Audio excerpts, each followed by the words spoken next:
टीले वाली मस्जिद पर जुमे की नमाज ख़त्म हो गई है और आप देख सकते हैं कि इस वक्त बड़ी संख्या में नमाजी मस्जिद के बाहर आ रहे हैं। और ये विवाद उस वक्त बढ़ गया था जब हिंदू महासभा के लोगों ने ये दावा किया कि ये मस्जिद नहीं बल्कि लक्ष्मण टीला हुआ करता था और इसको लेकर वो आंदोलन चलाएंगे। उसके बाद एक सोशल मीडिया पर पोस्टर वायरल हुआ जिसमें 1 बजे जुमे के दिन यानी आज के दिन ज़्यादा से ज़्यादा लोगों को टीले वाली मस्जिद पर पहुँचने का आह्वान किया गया था।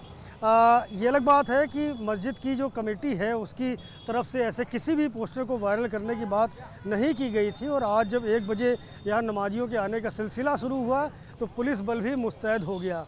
बड़ी संख्या में पुलिस बल की तैनाती की गई सुरक्षा व्यवस्था के मद्देनज़र। और अब टीले वाली मस्जिद से नमाज ख़त्म हो चुकी है, नमाजी बाहर निकल रहे हैं। ये अलग बात है कि जो संख्या थी, जो हमें यहाँ के लोगों ने बताया कि अमूमन जो जुमे की नमाज होती है टीले वाली मस्जिद में उसके मुकाबले ज़्यादा रही, लेकिन नमाज सकुशल संपन्न हो गई है और यहाँ से लोग बाहर निकल रहे हैं। कोई उपद्रव की बात नहीं थी, बात थी कि सिर्फ नमाज पढ़ी जाएगी और दुआ होगी। वो दुआ के लिए आज 27 मई को लोग यहाँ जमा हुए थे। मुल्क के लिए दुआ हुई, हर तरह से दुआ हुई, यहाँ की कौमों के लिए दुआ हुई, यहाँ की गंगा जमनी तहजीब के लिए दुआ हुई, यहाँ के अमन व अमान कायम रहे उसके लिए दुआ हुई, यहाँ हिंदू मुस्लिम एकता की दुआ हुई, यहाँ पे जो बॉर्डर पे जो फोर्स लगी हुई है उसके लिए उसकी सलामती के लिए दुआ हुई। हर तरह से सलामती और खुशहाली की दुआ की गई और मुल्क के लिए दुआ की है। और अगर दुआ करना गुनाह है तो ये मेरे समझ में नहीं आता है, मगर अगर दुआ करना सही है तो इस तरह की दुआ होती रहना चाहिए ताकि मुल्क और कौम जो है अमन व अमान में कायम रहे। ये पोस्ट जारी हुआ था, मेरी तरफ से नहीं हुआ था। अगर मेरी तरफ से पोस्ट जारी हुआ होता तो लखनऊ का आज पूरा जाम होता और उत्तर प्रदेश में भी पूरा हर तरफ जाम होता, क्योंकि ये आज तक हमने कोई आह्वान नहीं किया है, आज तक हमने किसी किस्म की अपील करके बुलाया नहीं है। और जिस दिन अपील कर दूंगा उस दिन लखनऊ का चक्का जाम हो जाएगा। टाइमिंग को लेकर सवाल हो रहे हैं कि जब ये विवाद हिंदू महासभा की किया एक बात, और ये विवाद जो ये आज से नहीं बरसों से सुनते चले आ रहे हैं कि लक्ष्मण टीला है। अरे कहाँ है भाई, कहाँ है? कहते हैं, कहने से थोड़ी हो जाता है।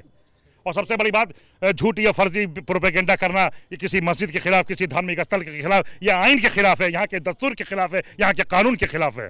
हिंदू महासभा के प्रवक्ता शिशिर चतुर्वेदी ने कहा है कि वो उनके पास पूरे प्रूफ है और जो किताबों के बिहार पे वो लीगल लड़ाई लड़ रहे हैं, उनको जो है सुप्रीम कोर्ट और उच्च न्यायालय ने गुमराह किया। मैंने उनके प्रूफ देखे थे, एक आइडियो पे मैंने उनको देखा था, वो मैंने कि वो एक किताब में सब लिखे हुए हैं। लिख लेने से, किसी बुक में अपने पास रख लेने से, लिख लेने से कुछ नहीं होता है। और सबसे बड़ी बात रहा जो किताबों में दर्ज है वो ये कहा उसमें भी दर्ज है, वो पढ़ लें, फिर से पढ़ लें कि कहा जाता है तो कहने से हो नहीं जाता है। हाँ, ये बात ज़रूर है कि बार बार कहा जाएगा तो हो जाएगा, तो वो भी यहाँ नहीं होना है। और एक बात, दूसरी बात ये कि मैं ये पूछना चाहता हूँ कि जब ज्ञानव्यापी मस्जिद का मसला चल रहा था और मथुरा की ईदगाह का मसला चल रहा था तो हिंदू महासभा के जिम्मेदार ने ये बात यहाँ कैसे उठाई, और जो उठाई तो उसको खमियाजा भुगतना पड़ा। आज कोई मेमोरेंडम तैयार करने पर बात हुई है कि प्रशासन को कोई मेमोरेंडम देंगे, ऐसी बात हुई? कौन?